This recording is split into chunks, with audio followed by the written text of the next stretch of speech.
আজ মাতৃদিবস। আজকে আপনাদের সামনে নিয়ে চলে এসেছি একটা নতুন গল্প, মা ও ছেলের এক গল্প। তো শুরু করছি আজকের গল্প। ছেলে মাকে বলছে, মা একটা কথা বলি, আমার একটা অনুরোধ রাখবে? মা, তুই চাইলে আমি কি না করতে পারি বল, তোর সব কথাই আমি রাখবো।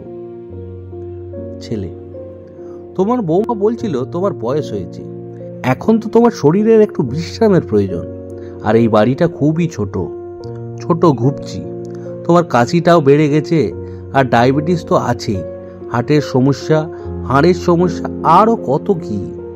মা, হ্যাঁ রে, মনে হয় আর বেশি দিন।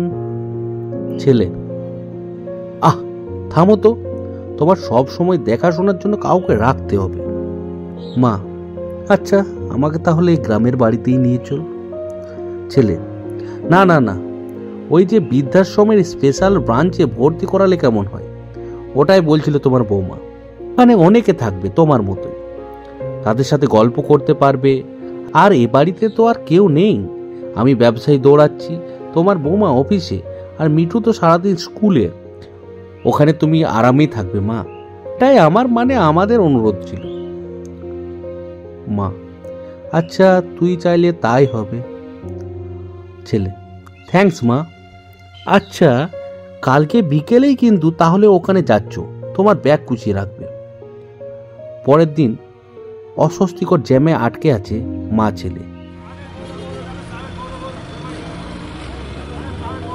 নীরবতা ভাঙলেন মা। বাবা, ওখানে আমাকে দেখতে যাবি তো? পারলে একটা ফোন কিনে দিস আমাকে। ছেলে, মা তুমি ফোন নিয়ে কি করবে? ওখানে ফোন আছে তো। কিছুক্ষণ পর একটা বাড়ির সামনে এসে গাড়ি থামলো। বেশ কিছুক্ষণ নীরব থেকে এবার ছেলে বলে উঠল, নামো মা, এটাই তো বৃদ্ধাশ্রম। বলেছিলাম না তোমার পছন্দ হবে, তোমার জন্য দোতলার দক্ষিণের ঘরটা বুকিং করে রেখেছি।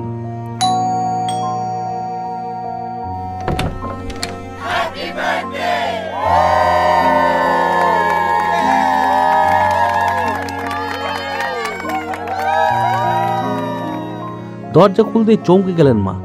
আরে ওই তো তার একমাত্র নাতি আর বৌমা কেক নিয়ে দাঁড়িয়ে আছে।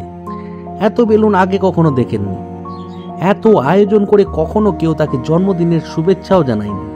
আরে ওই তো তার দুই মেয়ে আর তাদের জামাই দাঁড়িয়েছে, ওদেরকেও ডেকে এনেছে তার পাগল ছেলেটা। হ্যাপি বার্থডে টু মা। মা, তুই অনেক বড় হয়ে গেছিস, কিন্তু এটা কার ঘর? বাড়ির ফলকের নাম দেখোনি? বাবার নামে রেখেছি। মা, পুরো বাড়িটাই আমাদের, এবার তুমি আরামে থাকতে পারবে। মা, তুই না এমন কি কেউ করে? কান্না ভেজা চোখে জোরে জোরে মাথা নাড়ছেন, আনন্দে কথা বলতে পারছেন না। আয়োজন শেষে ঘুমাতে যাবে এমন সময় পেছন থেকে মায়ের ডাক। হাতের ব্যাগটা আতিপাতি করে খুঁজে একটা কোটও বের করে ছেলের হাতে ধরিয়ে দিলেন। নে, এটার আর দরকার হবে না। মায়ের হাতে ইঁদুরের বিষ। চিন্তা করেছিলাম যদি বৃদ্ধাশ্রমে রেখে আসিস তাহলে সেদিন খেয়ে নেব।